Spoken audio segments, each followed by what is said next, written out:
Hello there.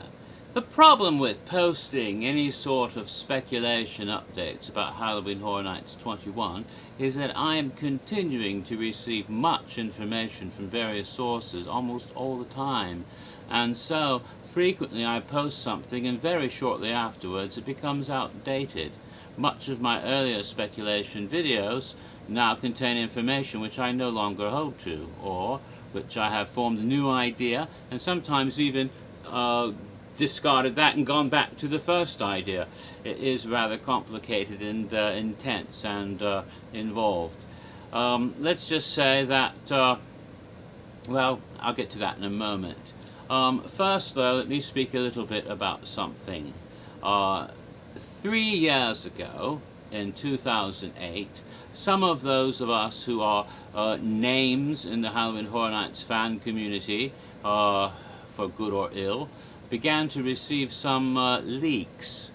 Yes, information that was not given out to the majority of the fan forums, but were to certain individuals, or rather to one individual who I have no idea, and they began to share it with the others in the area, and so it got passed around a bit, and several of us knew some stuff way in advance. Now, way back around this time of or earlier actually, in July, when we knew that there was the website came up in 2008, and we had an idea about there would be, it looked like an office with a mirror, and most people were speculating, oh dear, it's going to be some sort of a doctor, maybe, the icon.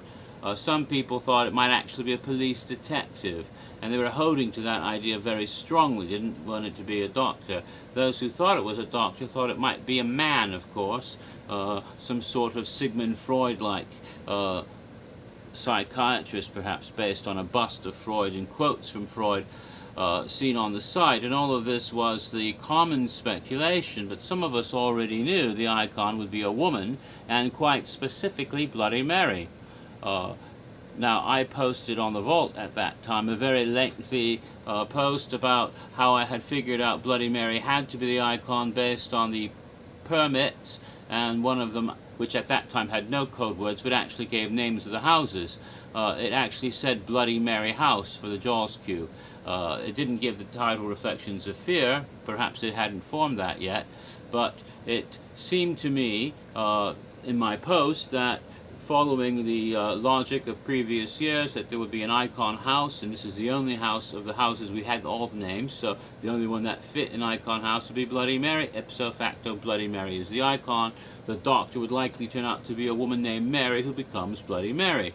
And when I posted this with very logical reasoning, it kind of helped make my name as someone who could figure shit out. What I didn't reveal was I'd already seen pictures of the Bloody Mary as the icon, and so had a few other people.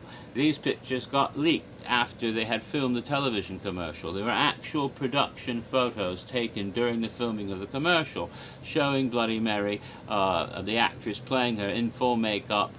These were production shots, not stills. You could actually see cameras and other equipment as the making of the video were seen in these photographs.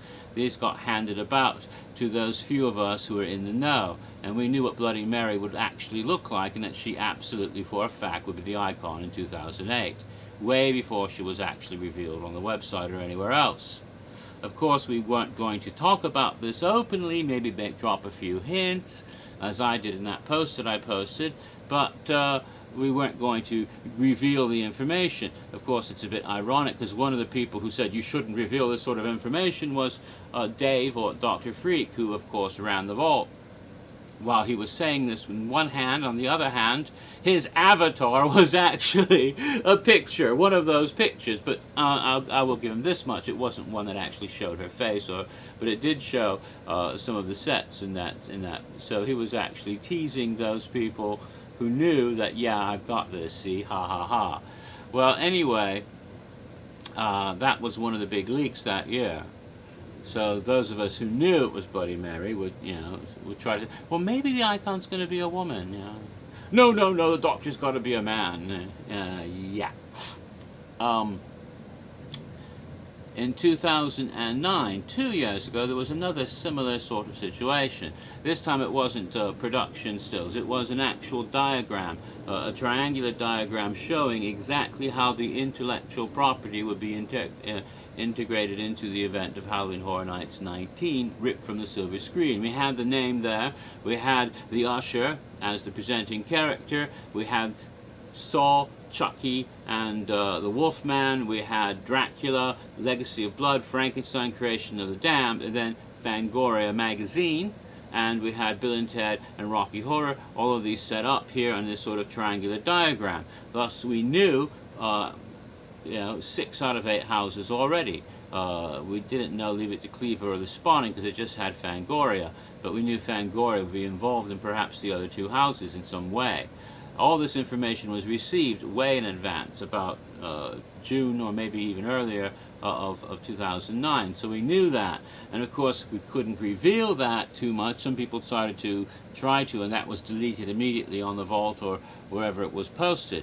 So this information was out, and of course, if you recall, afterwards, when it was all clear and it had been talked about, Bob the Cat was seen with the information in one of my videos.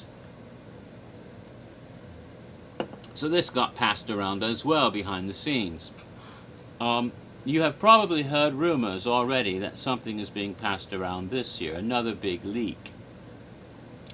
Without admitting anything, I will say that the rumors you have heard about what has been seen by certain persons behind the scenes, leaked information of what is not yet to be revealed publicly for at least another month or so, that these rumors are all absolutely correct.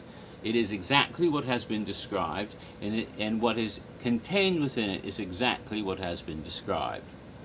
I will just say that right now. I'm not saying I have any knowledge of this other than what I just said, because obviously I can't admit anything, but yeah, that's what the facts are. So let me just say that point blank.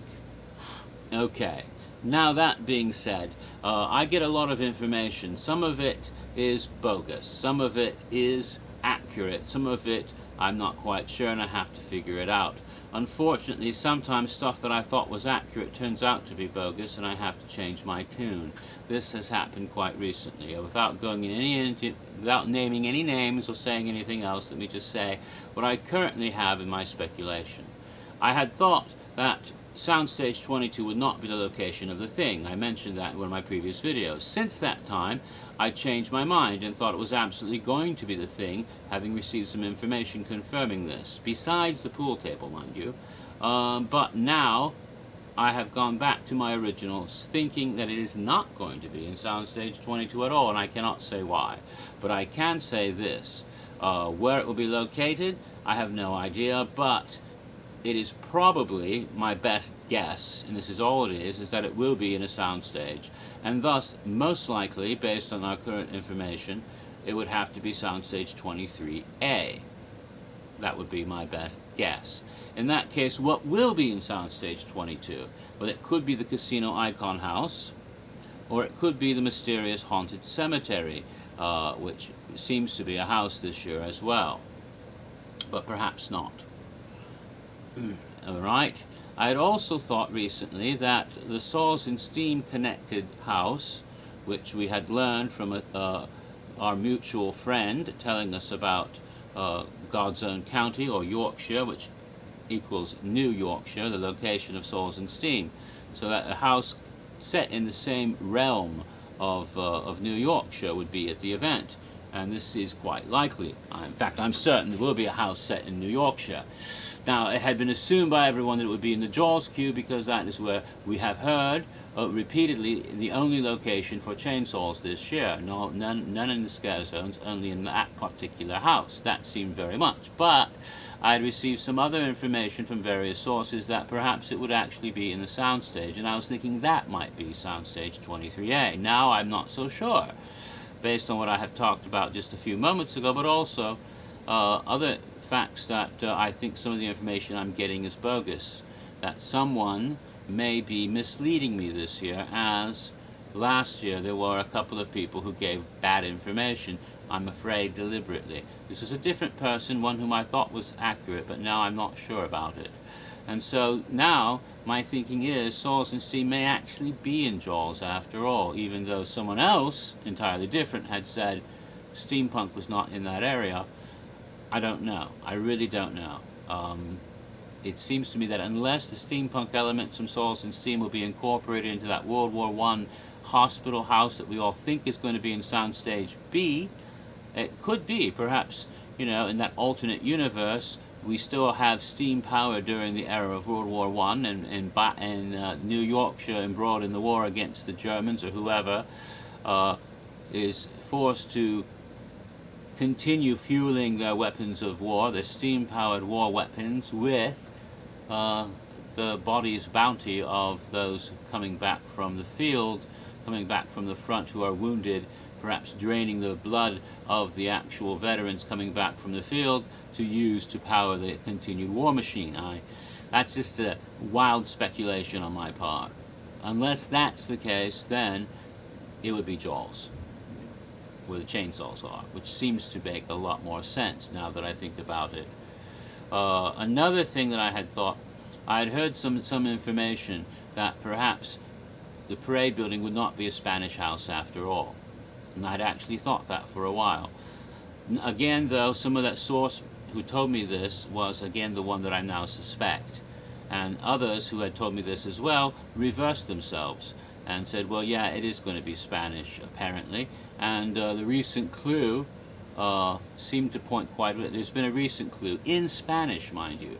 The mysterious friend has given a clue in Spanish, which rhymes in Spanish, and amazingly enough, when translated almost literally into English, rhymes there as well. Very clever trick. I'm not sure. They must have really put a lot of effort into making this clue that rhymes in both Spanish and English. And what basically, in English, it's that 4 ships set out from Spain, sailing in sun, wind, and rain. 3 continue to explore, but what about ship number 4, or something like that? So, essentially, this has been thought to refer to Christopher Columbus's expedition in 1492, the same year as the Spanish Inquisition. Coincidence. I don't think the Inquisition will be a part of a house because it's too controversial. Converting the Jews to Roman Catholicism, I don't think they're going to do that. Mel Brooks could do that and make it work because, well, he has no taste. I mean, well, his taste is tasteless. I mean, well, I don't want to say he doesn't have taste, but what I'm saying is that's his shtick, to do offensive comedy, you know. Although nowadays the comedy coming out is way more offensive than anything he did in his wildest days. But beyond that, going back, as I said, about that, Columbus, we all know about the Pinta, the Nina, and the Santa Maria, but now historians believe that there was a 4th ship, the San Jose, a companion ship to the Santa Maria. St. Mary, St. Joseph fits together, right? The San Jose was captained by a man named Francisco, one of the code words for the Parade House building. And in a hurricane, in the Bermuda Triangle of all places, the ship disappeared. So, we may have a house in the parade building that is set on a ghost ship that disappeared in the Bermuda Triangle. Now, how did it disappear? Now, in the 15th century, there would not have been pirates haunting the Spanish Main because it wasn't even the Spanish Main yet. They still thought they were going to the Indies and Asia. It wasn't until the 18th century that sort of high piracy is popular. So, but could a pirate ship have followed and attacked that ship on the way? So, I mean, I doubt if there'll be a separate pirate-themed house along with another house set with ships and ghosts and all of that. I would think that all the nautical stuff would be in one house. That just makes sense, unless they have 2, you know, a pirate house and the other house. It just doesn't wash to me. I would think that's 2 houses that are too damn similar. So I think the parade building is where we'll see any sort of piracy or any sort of high-sea adventure in this manner. That means that what will be in Soundstage and in the tents, in Tent 1 and Tent 2. My guess is that Tent 2 may very well be the casino house, even though so many people thought they were red herrings and it's really going to be in the Soundstage. It could be, after all. But if it isn't, if it is the casino and the soundstage, then what the hell is going to be in soundstage 2 if it's not pirates? Because that'll be in the parade building. Yeah. Sprung Tent 1 may be the haunted cemetery, unless that's the thing in soundstage 22. I don't know. Alright, I've run to the end of time here.